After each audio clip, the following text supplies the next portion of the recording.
Tapos na ang Holy Week, back to reality na ulit. May panibago na namang malakihang taas presyo sa petrolyo. At ang kada litro ng diesel, halos 20 pesos ang itataas. Yan ay kahit pa padaraanin na raw sa Strait of Hormuz ang mga barko maghahatid ng langis sa Pilipinas. Pero teka muna, meron nga bang oil tanker vessel ang Pilipinas? At live mula sa EDSA Mandaluyong, nasa frontline na balitang yan si Gerard de la Peña. Gerard, ano ba ang mga susunod na hakbang ng gobyerno dito sa walang patid na mega oil price hike?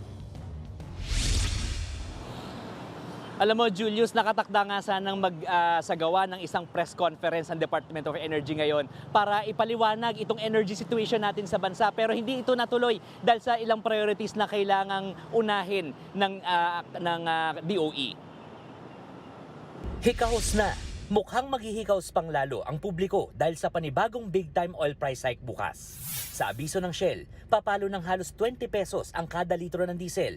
Ang gasolina naman, halos 6 pesos ang itataas, habang ang kerosene, 9 pesos and 10 centavos ang hike kada litro. Ibig sabihin, papalo sa 170 pesos ang kada litro ng diesel sa mga gasolinahan, habang 120 pesos per liter ang gasolina. Mula nang pumutok ang gyerang Amerika-Israel laban sa Iran, walang tigil na ang pagsirit ng presyo ng langis. Isa sa pinakatinamaan ang mga kapatid nating tsuper. Ang driver nga ng operator na si Dodong Adlawan, iniwan na siya dahil wala na raw kinikita sa pamamasada. Kahit daw kasi ibinaba na ni Mang Dodong sa 500 pesos ang dating 700 pesos na boundary. Luging-lugi na talaga. Ang ending, siya na lang ang namamasada. Nagmaniho ako kasi pag di ako magmaniho, sa tandang ko to, 70 years old ako, dahan-dahan ako maniho kasi pag di ko imaniho itong jeep ko, wala kami sasaingin. Ang jeepney driver naman na si Jun Almonte, nagpapasalamat na lang sa mga mababait na pasahero. Nung isang araw, may nagbayad sa akin, nagbayad ng 50 pesos. Ang sakay ko naman 2 piso, 2 pasahero lang. From Santa Ana to Paura, sabi, sige naman, 50 pesos.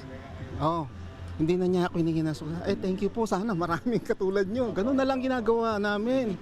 Nakaka-recover kami. Walang kasiguraduhan kung kailan matatapos ang gyera. Pero ang sigurado ngayon, pumayag na ang Iran na ligtas na makadaan ng Philippine-bound vessels at Filipino seafarers sa Strait of Hormuz, ang daanan ng 20% ng global oil supply. Pero paglilinaw ni Energy Secretary Sharon Garin, hindi agad-agad bababa ang presyo ng petrolyo. Ang sigurado lang daw sa ngayon ay ang patuloy na pagdating ng supply at stability ng petrolyo sa bansa. Sinigundahan din ito ng palasyo. Ito po ay patungkol sa safe passage ng ating Philippine carriage, Philippine-bound na goods and Philippine crew. Ang pinag-usapan po dito ay yung patuloy na supply ng produktong petrolyo sa ating bansa. Bagamat wala pang sagot kung ano na ang susunod na solusyon sa patuloy na tumataas na presyo ng langis, may buwelta si Palace Press Officer Claire Castro sa ilang kritiko na pumupuna kung meron ba talagang Philippine vessel na dumaraan sa Strait of Hormuz. Yan po kasi minsan na mahirap sa kapwa nating Pilipino. Alam na natin kung paano nagtatrabaho ang Pangulo at ang administrasyon na ito para masiguro po ang supply ng produktong petrolyo sa ating bansa. Pero meron pa rin talagang pilit na humahatak pababa. Pero tandaan po natin, pag sabi po nating Philippine flag vessels, hindi naman po ibig sabihin na ito po ay mismong barko ng Pilipinas. May mungkahi naman si Senator Win Gatchalian para mapanatili ang supply ng langis sa bansa. Una, ang pagbibigay ng incentive sa gagamit at gagawa ng electric vehicles. At pangalawa, ang pagpapatupad ng fuel rationing at volume cap. So marami na rin bansa ngayon, the latest na nakita ko mga around 7 or 8 countries na nagkakaroon na sila ng yung volume cap, yung hanggang 50 liters lang ang pwede mong ikarga or rationing. No? So kaya ako, part ng aking preliminary report is mag-implement na tayo ng ganitong rationing para mapahaba natin from 50 days. Kung kaya nga gawin 120 days, so much the better. No? Alam mo, Julius, Cheryl, kani-kanina lamang medyo mahaba yung pila ng mga sasakyan na pumipila dito sa gasoline station na kinatatayuan ko para magpakarga na ng kanilang diesel.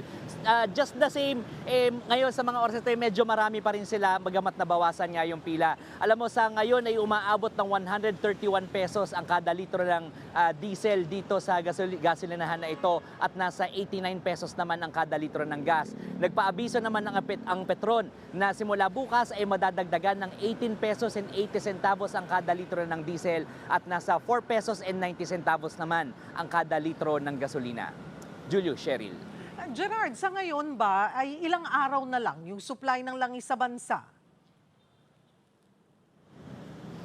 Cheryl, ang sinabi sa isang hearing sa Senado kanina ay nasa about 50 days yung yung supply natin ng langis dito sa bansa ngayon. At yun sinusubukan nilang stretch. May mga dumadating naman daw na deliveries pero yun nga, ang goal ay mapahaba pa yung araw na pwede natin magamit itong supply na ito, Cheryl.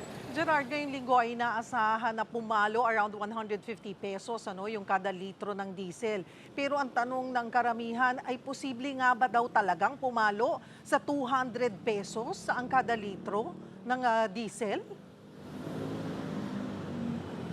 Alam mo, Cheryl, sabi ng mga sources natin sa industriya, sa ngayon medyo mahirap mag-speculate pero given what's happening right now sa international market, pataas pa rin ang presyo ng langis doon sa mga pinagkukunan natin. Kaya sa ngayon, kung hindi magkakaroon ng ceasefire, kung hindi magkakaroon talaga ng agreement sa pagitan ng Amerika at ng Iran, hindi malayong umabot sa 200 pesos per liter ang presyo ng diesel, Cheryl.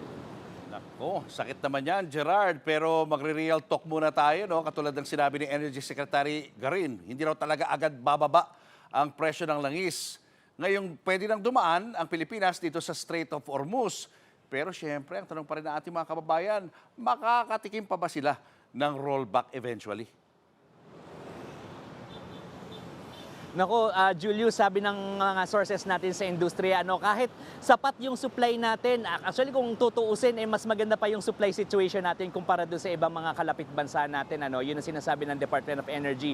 Pero yung rollback na hinihiling ng marami, malayo pang mangyari sa ngayon dahil yun nga, sa pataas ang presyo ng nung mean of Platts Singapore, yan yung pinaka-benchmark natin. Yan yung tinitingnan natin basehan ng presyo natin ng refined fuel, yung gasolina na at yung diesel na maaaring gamitin. At sadly sa ngayon pataas pa ito. So baka medyo matagalan pa bago tayo makatikim ng rollback. Yan ang real talk natin, Julius. Maraming salamat, Gerard de la Peña. Mga kapatid, Julius Babaw po. Para sa komprehensibo at makabuluhang balitaan at talakayan, mag-follow at mag-subscribe na sa social media pages ng News 5.